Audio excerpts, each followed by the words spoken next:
सभी छोटे बड़े श्रोताओं को सुनीता भटनागर का प्यार भरा नमस्कार।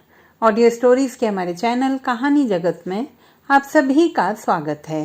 हिंदी कहानियों की श्रृंखला में आइए आज सुनते हैं दीप्ति गुप्ता जी द्वारा रचित कहानी दर्पण में झांकते चेहरे। प्रकाश और नेहा के घर शादी के 15 साल बाद बच्चे का जन्म हुआ था। नेहा ने इन बीते सालों में मां बनने के लिए कौन से इलाज नहीं करवाए, कहाँ कहाँ मन्नतें नहीं मांगी, क्या क्या दान पुण्य नहीं किया। मतलब कि जो भी बन सका सब किया। तब जाके ईश्वर ने सुनी और उसे एक प्यारा सा बच्चा दिया। प्रकाश की खुशी 7वें आसमान पे थी। प्रकाश के माता पिता को परलोक सिधारे 7 वर्ष हो गए थे। इस खुशी के क्षण में प्रकाश के मन में रह रह के यह ख्याल आता कि काश आज माँ बाबूजी होते तो कितने खुश होते। अस्पताल में डॉक्टर नर्स उसे जो बताते वह दौड़ दौड़ कर वे सभी दवाइयाँ, फल और ज़रूरत का सामान ले आता। एक पल को भी नेहा और अपने बेशकीमती नन्हे से बेटे से वह दूर न होता। आधुनिक सुख सुविधाओं से भरपूर उस अस्पताल के प्राइवेट वार्ड में प्रकाश के रात के सोने का भी प्रबंध हो गया था। 1 हफ्ते बाद नेहा अस्पताल से डिस्चार्ज हुई।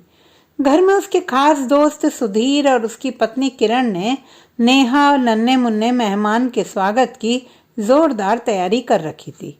माँ बनने की खुशी में नेहा के तो जैसे पांव ही जमीन पे ना पड़ते थे। वह अंदर ही अंदर अपनी खुशी संजोती अद्भुत स्फूर्ति से भरी थी। कभी बच्चे का मुख चूमती तो कभी उसके सिर पर प्यार से हाथ फेर कर दुलारती। प्रकाश बच्चे के लिए बड़ा खूबसूरत पालना, उसमें बिछाने की आसमानी रंग की मुलायम गद्दी, तकिया और तमाम चीजें लेकर आया था। पालने में अपने सलोने से बिस्तर पे जब उनका नन्हा राजकुमार सोता तो दोनों प्यार से भरकर अपलक उसे देखते न थकते। प्रकाश काम से लौटते ही नेहा के साथ बच्चे की नैपी बदलने, बोतल से दूध पिलाने, हर तरह से उसे संभालने में पिता होने का फर्ज पूरी तरह निभाता। दोनों की जान था वह बच्चा। स्वाभाविक भी था क्योंकि शादी के 15 साल बाद ढेर सारी खुशियां लेकर वह उनके जीवन में आया था। कुछ दिन बाद नेहा और प्रकाश ने बच्चे के नामकरण संस्कार के उपलक्ष्य में पूजा पाठ रखा।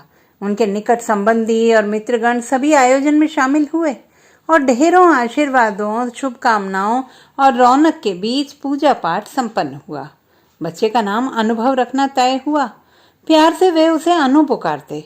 उसकी किलकारी के साथ किलकते, सोने पर सोते, जागने पर जागते, रोने पर बेचैन होते। देखते ही देखते दिन, महीने, साल बीतते चले गए और अनुभव 2.5 वर्ष का हो गया। अनु बेटा, कहाँ है तू? जल्दी से आ मेरे राजा, देख तेरे लिए क्या बनाया है मम्मा ने। लाडले अनु ने माँ की पुकार सुनी। वह अभी नहीं बोला और अपने खेल में मगन रहा। हार कर नेहा ही उसे उठा कर ले गई और उसकी बिब बांधा और उसका मनपसंद दूध कॉर्नफ्लेक्स खिलाया। अनु देखने में बेहद खूबसूरत, बड़ा बुद्धिमान, चपल और होनहार था। अपनी उम्र के बच्चों से कुछ अलग ही था। उसके चेहरे पर एक ऐसी सलोनी समझदारी थी जो सबको उसकी ओर खींचती थी। प्रकाश ऑफिस के लिए तैयार हो रहा था, तभी नेहा ने उसे याद दिलाया कि आज शाम अप्पू घर जाना है। बहुत दिन हो गए। अनु पहले भी वहां जाकर बहुत खुश हुआ था। ठीक है, जरूर चलेंगे। मैं ऑफिस से थोड़ा जल्दी आने की कोशिश करूंगा। तुम तैयार रहना। अपने इस कुनमुने को अप्पू घर की सैर करा के लाएंगे। यह कहते हुए प्रकाश ने अनु के गाल थपथपाए। अनु ने उसका हाथ अपने गाल से खींचकर मुंह में लेकर काटना चाहा। प्रकाश ने उसकी इस बाल सुलभ शरारत पर उसे गोद में उठाया और प्यार करता हुआ बोला, पाजी, पापा की कट्टी करेगा? फिर उसे नेहा को सौंपते हुए बोला, लो संभालो अपने लाडले को, और झटपट ऑफिस के लिए निकल गया। नेहा ने अनु के लिए रीडर्स डाइजेस्ट का 2 से 4 वर्ष तक के बच्चों के लिए रंग बिरंगे चित्रों वाला एक विशेष आकृति मूलक किट मंगवाया था, जिसमें मम्मी, पापा आदि शब्द बोल्ड अक्षरों में अलग अलग पट्टियों पर लिखे हुए थे। 2 से 4 वर्ष का बच्चा जो ABCD आ ई ई भी नहीं जानता, वह उन शब्दों को एक एक करके दिखाकर और उनका उच्चारण करके बताने पर जान जाता था कि यह शब्द मम्मी है, यह पापा है। वह मात्र अक्षरों की आकृतियों से तालमेल बिठाकर सही तरह से शब्द पढ़ सकता था। नेहा दिन में खाली समय में अनु को वे आकृतियां दिखाकर उनके माध्यम से शब्द पढ़ना सिखाती। होनहार अनु शीघ्र ही वे सारे शब्द पढ़ना सीख गया। वह पहली बार में ही हर शब्दाकृति के उच्चारण को बड़े ध्यान से सुनता और अपने मस्तिष्क में प्रिंट की तरह अंकित कर लेता। अगली बार जब नेहा शब्द दिखाकर उससे पूछती जाती तो वह सारे शब्द सही पढ़ता जाता। नेहा उसकी तेज बुद्धि और स्मरण शक्ति पर मुग्ध हो उठती। एक रविवार को नेहा ने प्रकाश से कहा कि देखो, आज मैं तुम्हें बेटे की अद्भुत प्रतिभा दिखाती हूँ। मालूम है, वह शब्द पढ़ लेता है बड़े बड़े। प्रकाश बोला, अरे क्यों बेवकूफ बना रही हो? ABCD पढ़ना तो दूर, अभी बोलना भी नहीं जानता।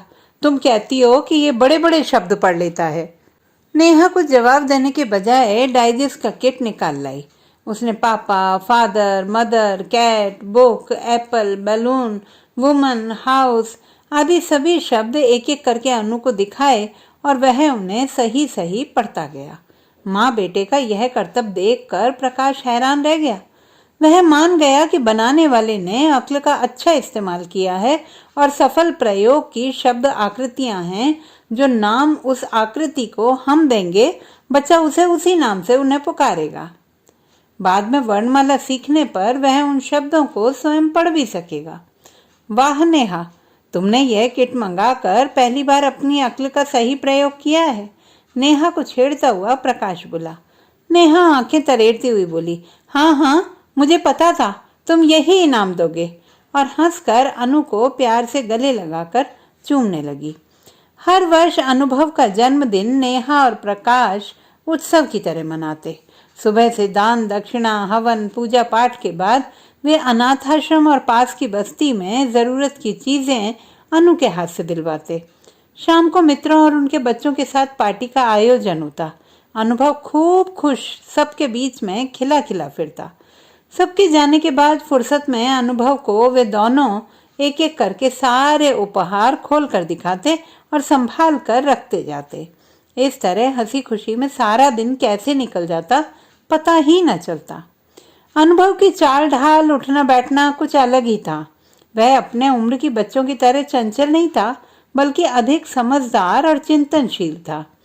कभी कभी नेहा और प्रकाश को उसमें एक विकसित समझदार आदमी की झलक आती, पर वे इस बात को अधिक तूल न देते। वह कभी भी और बच्चों की तरह खिलौनों के लिए मचलता नहीं था। नेहा और प्रकाश के साथ कहीं घूमने जाता तो हर चीज, हर जगह को बड़े ध्यान से निरीक्षण करता सा देखता, जैसे उसके अंदर अपनी एक दुनिया थी जिसमें वह सांस लेता, जीता था और एक खोज में डूबा रहता था। अनुभव का अपने में मशगूल रहने का एहसास 24 घंटे उसके साथ रहने वाली नेहा को अक्सर होता था, पर उसने हमेशा उसे अपना वहम समझकर टाल दिया। जब वह अपने जन्मदिन पर अनाथाश्रम के बच्चों को एक एक उपहार देता तो इस तरह सलीके से संभाल कर देता जैसे कि कोई बड़ा पुरुष दया भाव और प्रेम से भरकर छोटे बच्चों को दान दे रहा हो। मतलब कि उसके सारे हाव भाव बड़प्पन से भरपूर थे। जून में अनुभव 4 वर्ष का होने जा रहा था। प्रकाश ने दिल्ली पब्लिक स्कूल में LKG में उसका एडमिशन करवा दिया था। गर्मियों में नेहा और प्रकाश अनुभव को शिमला घुमा कर लाए। 1 महीना कैसे बीत गया उन्हें पता भी न चला। जुलाई से अनुभव स्कूल भी जाने लगा। स्कूल का पहला दिन था, पर नन्हा अनुभव न रोया, न मचला, न डरा और स्कूल बस में बच्चों के साथ बैठकर आराम से स्कूल चला गया। दोपहर बड़ी सहजता से खुशी खुशी लौट भी आया। धीरे धीरे सब बच्चों से वह हिल मिल गया। अपनी टीचरों का भी बड़ा चहेता बन गया। उसकी क्लास टीचर सिस्टर रोजी उसे कई बार प्यार से फादर अनुभव बुलाती थी। इस संबोधन को सुनकर अनुभव अपनी टीचर को बड़ी बड़ी आंखें झपकाकर ऐसे देखता जैसे सच में वह फादर हो और टीचर एक बच्ची। रविवार का दिन था। नेहा ने अनुभव को नहलाकर नीले रंग की चेक की शर्ट और नेवी ब्लू निकर पहनाकर आदमकद शीशे के सामने खड़ा करके बाल बनाए और किचन के काम में लग गई। अनुभव अभी भी वैसे ही शीशे के सामने खड़ा था। एकाएक वह रोने लगा। जो बच्चा यूं ही कभी रोता ना हो, वह इस तरह शीशे के आगे खड़ा खड़ा रोने लगा। अजीब बात थी। नेहा और प्रकाश उसका रोना सुनकर दौड़े दौड़े आए, उसे गले लगाया, प्यार से पूछा कि क्या हुआ, कहीं दर्द है या भूख लगी है। तमाम सवालों की झड़ी, प्यार दुलार, क्या कुछ नहीं किया दोनों पति पत्नी ने। पर अनुभव ना ना करता सुबकता रहा। फिर धीरे धीरे शांत होकर बोला, मुझे अपने घर जाना है। अपने घर जाना है? नेहा तुरंत समझाते हुए बोली, पर बेटा तुम तो अपने ही घर में हो। इस पर अनुभव बोला, नहीं, मेरा घर तो रजौरी में है। यह कहते कहते वह प्रकाश की गोद से उतरकर फिर से शीशे के सामने खड़ा हो गया और दोनों को दिखाने लगा कि देखो, वो रहा मेरा घर, वो देखो, कन्नू, पिंकी, चिंकी। नेहा चकित सी बोली, कौन है ये कन्नू, पिंकी, चिंकी? तुम्हारे दोस्त? नहीं मेरे बच्चे। शीशे में तर्जनी से दिखाता हुआ अनुभव बोला, वो देखो, कन्नू, पिंकी, चिंकी की मम्मी गौरी। और उसकी आंखों से आंसू झरने लगे।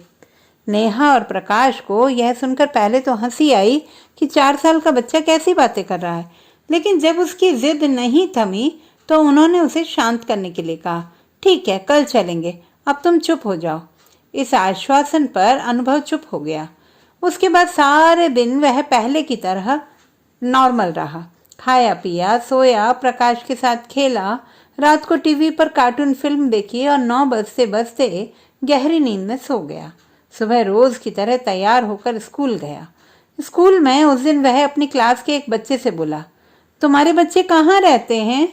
वह भोला बच्चा अनुभव के इस अटपटे से प्रश्न का क्या जवाब देता, सो वह चुप रहा। उसके खामोश रहने से खींचा अनुभव थोड़ी देर बाद चीखता सा उससे बोला, तुम्हारे बच्चे कहाँ रहते हैं? ब्लैक बोर्ड पर कुछ लिखती टीचर के कानों में भी अनुभव के ये शब्द पड़े। वह तुरंत पलटी और उसने हैरत से अनुभव को देखा और दूसरे सहमे बच्चे पर भी नजर डाली। फिर बोली, अनुभव, ये तो खुद बच्चा है जैसे तुम, उसके बच्चे नहीं है। इस पर अनुभव तपाक से बोला, मेरे तो बच्चे हैं, रजौरी में रहते हैं। उसकी इस बात को सुनकर सारे बच्चे हंसने लगे। हंसी तो टीचर को भी आई, पर दूसरे ही क्षण वह सोच में डूब गई। उसने कई वर्ष पहले पूर्व जन्म की यादों के बारे में कई सच्चे किस्से पढ़े थे। टीचर को लगा कि अनुभव का इस तरह बेहिचक अचानक अपने बच्चों की बात कहना पूर्व जन्म की यादों का मामला तो नहीं है। खैर, टीचर ने इस घटना का कहीं भी जिक्र ना करके उसे मन में ही रखा और अनुभव को अक्सर ऑब्जर्व करने लगी। इधर नेहा और प्रकाश भी अनुभव की हर बात पर गौर करते। एक दिन फिर वैसी ही घटना घटी। शाम का समय था। अनुभव शीशे के सामने खड़ा हुआ सुबकने लगा। साथ ही साथ वह अस्फुट स्वर में कहता जाता, गौरी, मुझे तुमसे मिलना है। मुझे कन्नू, पिंकी, चिंकी की बहुत याद आती है। उसकी शीशे के साथ ये बातचीत सुनकर नेहा पास वाले कमरे से अंदर आई तो उसका दिल आशंका से भर उठा। वह खामोशी से लौट गई और बालकनी में बैठे प्रकाश से अनुभव की पिछली यादों के ताज़ा होने के बारे में बताया। दोनों चिंताग्रस्त हुए अंदर आए और किसी तरह अनुभव को चुप कराया। एक मनोवैज्ञानिक चिकित्सक से समय लेकर शुक्रवार को अनुभव को उसके पास लेकर गए। विस्तार से बातचीत करने पर डॉक्टर ने अलग से प्रकाश से कहा, यह और कुछ नहीं, पूर्व जन्म की यादें हैं जो जब तब अनुभव के दिमाग में तैरने लगती हैं। जैसे जैसे ये बड़ा होता जाएगा यादें भी धुंधली पड़ती जाएंगी, पर अभी जब जब इसे यादें परेशान करें तो आपको थोड़ा सब्र से काम लेना होगा। जब भी ऐसा हो तो आप प्यार से इसका ध्यान बटाने की कोशिश करें।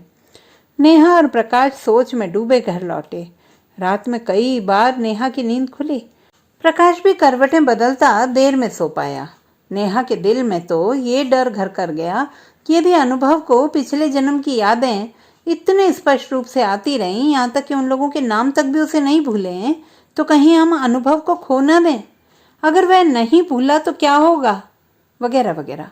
अब अनुभव को हर 15 दिन में पिछले परिवार की याद सताने लगी। समस्या विकटतर होने लगी। नेहा और प्रकाश का दिल तो बैठा जाता था। कितनी मुश्किलों से यह एक बच्चा उनके जीवन में खुशियां लेकर आया और अब वही किसी दूसरी दुनिया में जीने लगा था। दोनों को अपनी दुनिया उजड़ती नजर आई। फिर भी दोनों ने कमर कस के उस समस्या का डॉक्टर के परामर्श अनुसार मनोवैज्ञानिक ढंग से सामना करने की ठानी। उनकी खुशियां, उनका वर्तमान, उनका भविष्य, सब का केंद्र अनुभव था।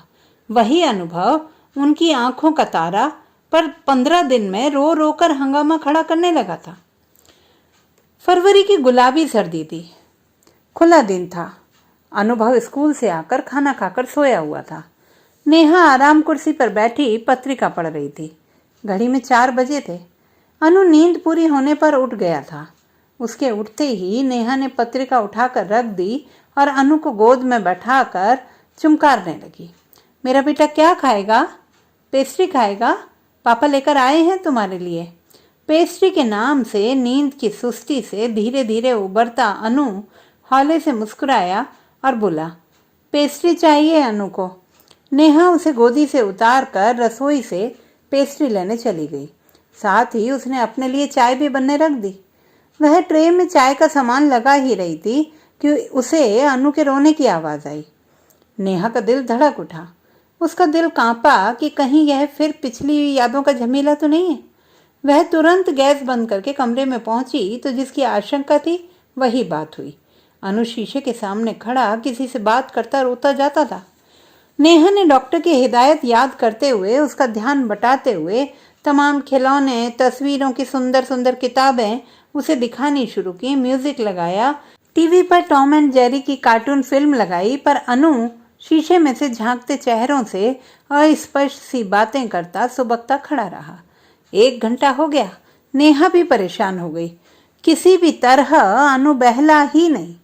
तब अंत में नेहा को प्रकाश के ऑफिस फोन करना ही पड़ा। प्रकाश ने घर पहुंचते ही अनु को चुप कराने की नाकामयाब कोशिश की। अनु तब तक चुप नहीं हुआ जब तक उन दोनों ने उसे गौरी, कन्नू, पिंकी, चिंकी से मिलाने की बात नहीं कही। उस दिन तो अनु ने घर का पता, स्ट्रीट नंबर, फ्लैट नंबर वगैरह भी बता दिया। दोनों ने निर्णय लिया कि खोज करके देखी जाए कि जो पता अनु ने बताया है वह घर, फ्लैट है भी कि नहीं है। अगले दिन शाम को प्रकाश ऑफिस से सीधा राजौरी गार्डन की स्ट्रीट नंबर 20, फ्लैट नंबर 116 पर पहुंचा। धड़कते दिल से कॉलबेल बजाई और सोचने लगा कि इस घर में सच में गौरी, कन्नू, पिंकी, चिंकी निकल आए तो वह क्या करेगा? वह उन्हें सच बताए या कुछ झूठ बोल दे? नहीं, सच बताने से कहीं ये लोग अनु को उससे छीनने को तैयार हो गए तो? नहीं, ये तो सरासर मूर्खता होगी। अपने बच्चे को अपने ही हाथों खोना क्या अक्लमंदी होगी?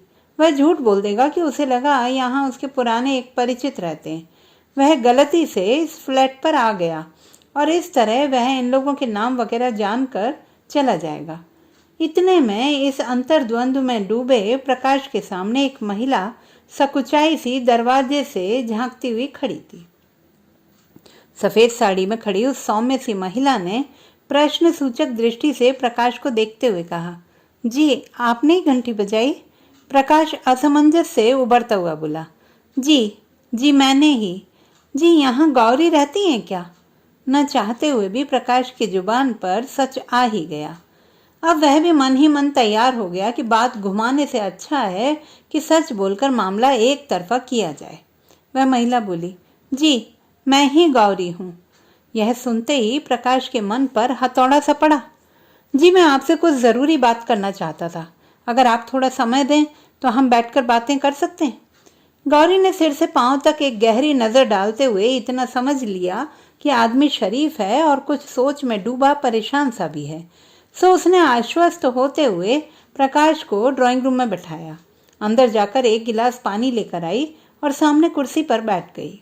महिला समझदार और शालीन थी। उसकी समझदारी के कारण प्रकाश उससे सच कहने की हिम्मत जुटा पा रहा था।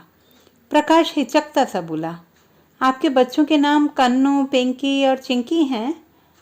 गौरी यह सुनकर हैरान होती बोली, जी ये मेरे बच्चों के नाम हैं, पर आपको कैसे पता? अब तो प्रकाश को पक्का विश्वास हो गया था कि वाकई अनु की पूर्व जन्म की बातें सच्ची हैं। वे एक अबोध बच्चे का प्रलाप नहीं है। प्रकाश अपने को साधते हुए बोला, देखिए गौरी जी, जो मैं आपसे बताने जा रहा हूँ वह सुनने में आपको अटपटा और अविश्वसनीय लगे, पर वह सच और सच के सिवा कुछ भी नहीं है। यह सुनकर गौरी प्रकाश को आश्वासन देती बोली, भाई साहब, आप निश्चिंत होकर कहें, मैंने पिछले 4-5 सालों में जीवन में इतना कुछ देखा है, ऐसे अप्रत्याशित हादसों से गुजरी हूँ कि अब मुझे कुछ भी अटपटा और अविश्वसनीय नहीं लगता। प्रकाश ने पहले से अधिक आश्वस्त होकर बिना किसी संकोच के अनुभव की पूर्व जन्म की यादों के बारे में, नेहा और उसके मन में अनु को खो देने की आशंकाओं के बारे में सब सच सच बता दिया। यह सुनकर कुछ पल के लिए गौरी विचलित हुई। उसकी आंखें नम हो आईं। स्वयं को संभालते हुए उसने प्रकाश को बताया कि 5 वर्ष पूर्व सड़क दुर्घटना में उसके पति की मृत्यु हो गई थी। इस हादसे से वह विक्षिप्त प्राय हो गई थी, लेकिन किसी तरह घर वालों के सहारे वह उस दर्दनाक हादसे से उबरी और अपने बच्चों पर अपना ध्यान और जीवन का लक्ष्य साधा। प्रकाश को गौरी के पति की असामयिक मृत्यु के बारे में जानकर दुख हुआ। सब सुनने और बताने के बाद अंत में प्रकाश ने गौरी पर सब छोड़ते हुए कहा कि अब आप ही बताएं, ऐसी स्थिति में नेहा और मैं क्या करें। गौरी बेहद शांति से जरा भी विचलित हुए बिना सब सुनती रही। फिर धैर्यपूर्वक सधे हुए मीठे स्वर में प्रकाश को समझाती हुई बोली, आप क्यों इतनी चिंता कर रहे हैं। आपको इतने सालों के बाद, ढेर प्रार्थनाओं और मन्नतों के बाद एक बच्चा ईश्वर ने दिया, वह आपकी अमानत है, ऊपर वाले की आप दोनों को भेंट है, वह आपके पास ही रहेगा। भले ही पहले जन्म में उससे हमारा नाता था, वह नाता उस जन्म तक ही सीमित था। इस जन्म में वह आपका बेटा है और आपका ही बेटा रहेगा। प्रकाश गौरी की फुहार से शीतल इन समझदारी भरी बातों को सुनकर गदगद हुआ। बोला, आपने तो नेहा की और मेरी उलझन ही सुलझा दी। आप एक माँ के दिल की परेशानी, उसका दर्द बखूबी समझ सकती हैं। नेहा का तो खाना पीना सोना सब कुछ छूट सा गया है। वह रात दिन अनु को लेकर उसकी यादों के कारण उससे बिछड़ जाने की कल्पना से बेहद उखड़ी हुई है। गौरी फिर से रस घोलती हुई बोली, भाई साहब, डॉक्टर ने आप लोगों को बताया ही है और मैं भी आपको पूरा सहयोग दूंगी अनु को पिछले जीवन से छुटकारा दिलाने में। मैं एक बच्चे को उसके माँ बाप से अलग करने का पाप नहीं कर सकती, तो ये डर तो आप लोग अपने मन से निकाल ही फेंकें कि हम आपके बेटे को पिछले जन्म के रिश्ते के कारण छीन लेंगे। ऐसा करके न बच्चे के साथ, न आपके साथ और न हमारे साथ न्याय होगा। इसलिए बेहतर यही है कि अनु पिछली यादों को भूल जाए धीरे धीरे और वर्तमान में जिए। सहज वर्तमान ही उसके उज्जवल भविष्य का मार्ग प्रशस्त करेगा। उसका हमारे पास रहना कोई सही निदान नहीं है। एक अंतराल के बाद पिछली यादों का उभरना तो एक अस्थायी स्थिति है, बीत जाएगी। मैं चाहती हूँ कि आपकी खुशी अनुभव के रूप में सदा बनी रहे। इसके बाद प्रकाश और गौरी ने एक योजना पर विचार किया कि जरूरत पड़ी तो अनु के लिए ऐसा कुछ किया जाएगा कि वह पूर्व जन्म से पूर्णतः बाहर निकलकर अपने वर्तमान में जीने लगेगा। प्रकाश के मना करने पर भी मेहमान नवाज गौरी ने उसे चाय पिलाकर ही विदा किया। विदा लेने से पहले प्रकाश ने कन्नू, पिंकी और चिंकी को देखने की इच्छा जाहिर की। गौरी ने तीनों बच्चों को बुलाया। उन तीनों में चिंकी प्रकाश को अनु से काफी मिलता जुलता लगा। अनु पहले जन्म की यादें ही नहीं अपितु उस परिवार के सदस्यों की शक्ल सूरत भी अपने चेहरे में संजोए हुए था। प्रकाश को घर पहुंचते पहुंचते 8 बज गए थे। प्रकाश ने नेहा को गौरी के साथ हुई सारी बातें विस्तार पूर्वक कह सुनाई। सुनकर नेहा गौरी के प्रति प्यार और सम्मान से भर उठी। अगले दिन प्रकाश अनु की क्लास टीचर से भी मिला और अलग बैठकर अनु की समस्या पर थोड़ी चर्चा की। टीचर ने उस दिन पहली बार क्लास में घटी उस घटना का जिक्र किया जब अनु ने चीख कर दूसरे बच्चे से उसके बच्चों के बारे में पूछा था और फिर अपने 3 बच्चों के नाम बताए थे।